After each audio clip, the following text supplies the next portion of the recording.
You've seen them. The ones who don't perform, don't chase, don't announce themselves with noise or spectacle.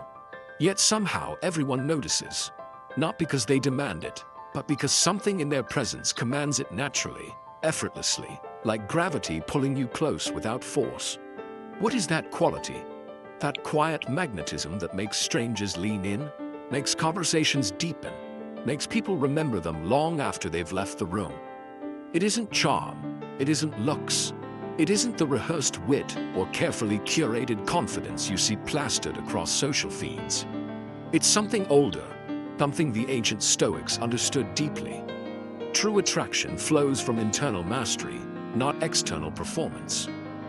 When you stop seeking validation and start building character, you become the kind of person others can't help but notice. But notice not because you're trying, but because you're real. In this video, you'll discover 6 simple habits rooted in Stoic philosophy that create this silent magnetism. These aren't tricks or techniques to manipulate perception. They're disciplines that transform who you are at your core, making you calm when others panic, present when others distract, purposeful when others ramble. Marcus Aurelius, Seneca, and Epictetus knew this truth. The person who masters themselves naturally draws the world closer. And that person can be you, starting today, with 6 ancient practices that make you magnetically, undeniably, quietly powerful. If you're ready to walk this path with us, type in the comments below, "I choose inner mastery." Let's be honest, you've tried before. You've worked on being funnier, more impressive, more interesting. You've rehearsed stories, perfected your appearance, studied social dynamics like their quantum physics. And maybe it worked for a moment. Someone laughed, someone noticed. But then the attention faded, and you were back where you started, exhausted from performing a version of yourself that doesn't quite feel authentic. Here's the uncomfortable truth. The harder you try to be noticed, the more invisible you become. Desperation has a scent people can feel when you're reaching for validation, when your confidence is borrowed rather than owned, when your presence is a carefully maintained illusion instead of a grounded reality. This isn't your fault. Dressed. We live in a world obsessed with external metrics, likes, follows, impressions, reactions. Is something we achieve through accumulate enough wit, enough status, enough perfectly timed moments, and people will finally see us. But the Stoics understood something radically different. They knew that genuine magnetism doesn't come from addition but from subtraction. Stripping away the performance, the neediness, the constant calculation of how you're being perceived. What remains when you stop performing? Your true self, your calm center, your unshakable presence. And that is what people are starving for.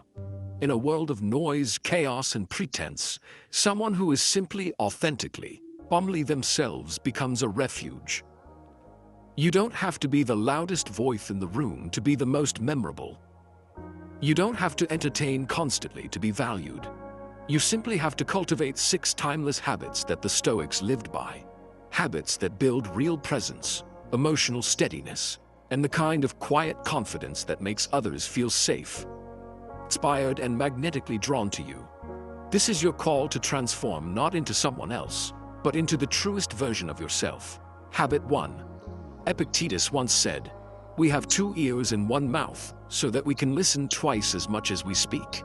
Simple wisdom, profound impact. Think about the last conversation you had. Were you truly listening? Or were you waiting for your turn to talk?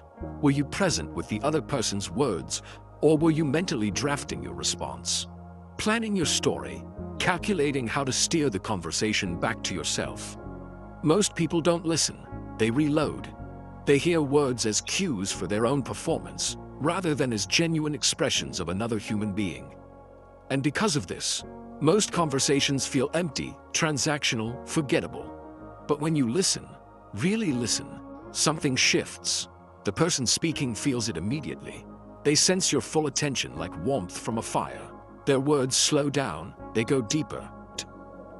They share things they didn't plan to share. Because your presence creates safety, and safety creates trust that most people spend their entire lives searching for. This is the first habit of quiet magnetism, listening deeply, not as a technique, but as a discipline of presence. When someone speaks, you put down your phone. You stop the mental commentary, you look them in the eyes and give them the rarest gift in modern life, your undivided attention. The Stoics practiced this relentlessly. They understood that true wisdom comes not from speaking, but from absorbing, from observing, from being fully present to the world and the people in it. Marcus Aurelius wrote constantly about the importance of focusing on what is, rather than what we wish were true. Listening is how you practice that focus in real time. And here's the paradox. When you stop trying to impress people with your words, and instead give them the space to be heard, they become impressed with you. Because you've done something almost no one else does. You've made them feel seen, valued, important. You've given them your rarest resource, your attention, without expecting anything in return.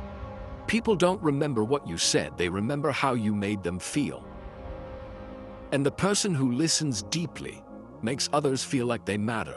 That is magnetic, that is attractive, that is the quiet power of being fully, intentionally. Yet his writings reveal a man of profound calm, a leader who remained steady when everything else shook. His secret? Measures. You have power over your mind, not outside events. Realize this, and you will find strength. It's the refusal to let chaos dictate your emotional state. Watch how people react when things go wrong. Flights get delayed, plans fall apart, someone criticizes them publicly. Most people spiral, frustration bleeds into their words, panic tightens their body language, reactivity controls their decisions. And in those moments, they become smaller, less trustworthy, less magnetic. But the person who stays calm, the one who absorbs the blow without collapsing, who responds thoughtfully instead of reacting impulsively, that person commands the room, not through dominance but through steadiness. People instinctively look to the calmest person in crisis, because calm signals strength, wisdom, emotional maturity, security, the very qualities that make someone feel safe to be around. This is the second habit, maintaining inner calm. The Stoics called it apatheia, not apathy but freedom from being controlled by destructive emotions, of choosing your emotional state rather than letting circumstances choose it for you. You practice this in small moments. Traffic doesn't go your way, you breathe instead of cursing. Someone interrupts you, you let them finish instead of fighting for airtime. A project fails, you assess what you can learn instead of spiraling into self-criticism. Each time you choose calm over reaction, you strengthen your inner citadel. You prove to yourself that you are not a victim of external events, that your peace is yours to keep, regardless of what happens around you. And others feel this. When you walk into a room carrying that stillness, people relax.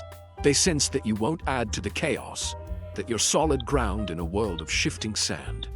Your calm becomes contagious, and suddenly people want to be near you. Not because you're entertaining, but because you're stable. And in an unstable world, stability is the rarest, most attractive quality you can offer. Habit 3. Seneca warned against the dangers of excessive speech.